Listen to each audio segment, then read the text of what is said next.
Vandy Missouri game, this was a game we made our picks last night.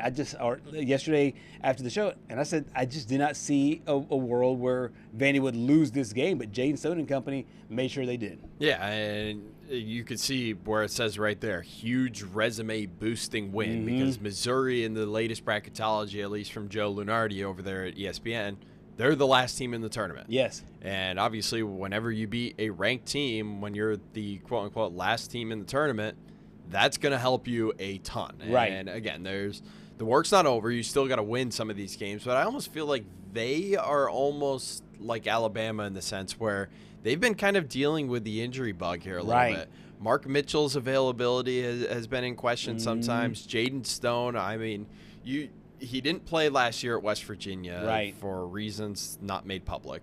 But you go back 2 years ago, he was the nation's leading scorer over at Detroit Mercy. Again, Detroit Mercy won one game 2 years ago. But when you're the leading scorer, you're still a leading scorer. So a lot of people, including me, had a little bit of anxiousness, like, hey, you know, how do you go from being the leading guy, the go-to guy, to kind of a role player on this team? And it almost seems like he started to transition into that role player and maybe even be one of the leading scorers. I know Mark Mitchell's still probably their primary guy. But whenever Jaden Stone scores 19 or more points, I mean, he had that 30-point performance a few weeks ago that I kind of, you know, just heaved up a three and made in my prediction. I still can't believe that actually happened. But I mean, this team is serious right now, and you can't look over them anymore. I mean, they picked up their first win at Rupp Arena in program history earlier this year as well. Yeah. So it's been a pretty good situation for Coach Dennis Gates and company. They have been rolling so far. Got those 19 points from Jaden Stone. They got another win, and as you mentioned, could be huge for them moving forward. Coach Dennis Gates talked about being healthy after the game. I think these guys, let me say this real quick, I think these guys are being modest.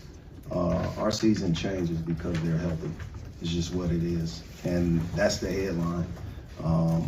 Ultimately, we're a different team when these guys and their IQ is on the court with us. And I think their leadership helps, their connectivity with their teammates. They're unbelievable guys in the locker room. And, you know, they are perfectionists. Stone hadn't had a great game, according to him, all season. And that's the type of kid he is. He would rather have someone else do other things than himself. And that's that perfectionist mindset that he can always do more and never complacent. Trent's the same way. He didn't play good the last game, as good as he could. But I think when Grandma came from Canada, that adds to it. Ain't that right, Grandma? I asked him if he's going to play for me. There you have it. There you have it. So having family come see you, but is great. But these guys love on their teammates. They execute the game plan. They are unbelievable in practice, and they just want more for each other and for the team. So this is a great win. This is not a loss. This is a win. This is a win. Let me remind everybody in here. This is a win. So let's project our questions like we won.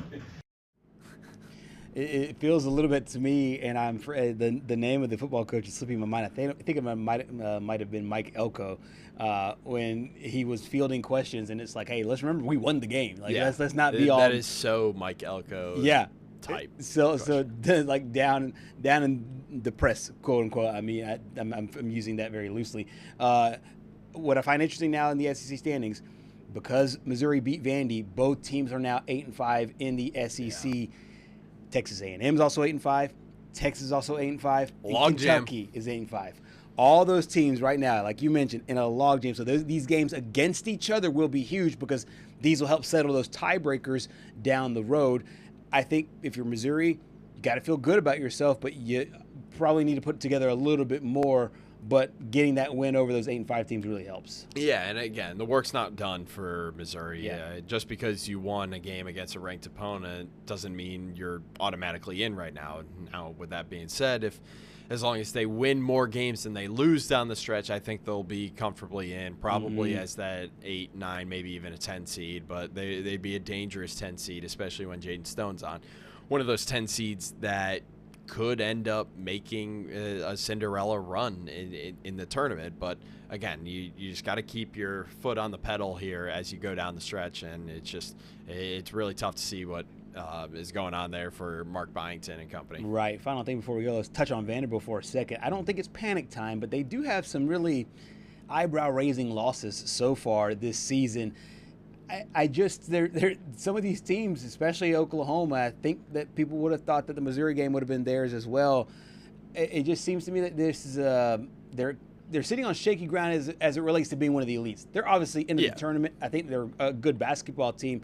There are some question marks though with the squad. Yeah, and it almost feels like this team's starting to drop down to that 5 seed, maybe even a 6 seed range with some of these losses. I mean, losing by 16 on the road at Texas, that's going to hurt, especially when that's your first loss of the season. But the one against Oklahoma, that's the one that really hurts. It doesn't really make that much sense. Oklahoma was a quad 3 game coming in just because they were going on the road, and then this one at Missouri, it doesn't hurt as bad as the Oklahoma one, but it's still one of those games where it's like, man, if you got off to just a little bit of a better start, then you would have been able to get in. Yeah, absolutely.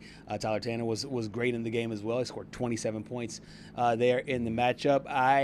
I'm not that worried about this team. I'm not. I have some hesitations if they can make a Sweet 16 run, a final an Elite 8 run. 15 games into the season, I thought this team was definitely going to be Elite 8. It doesn't look that way right now. Still lots of basketball left to be played. Well,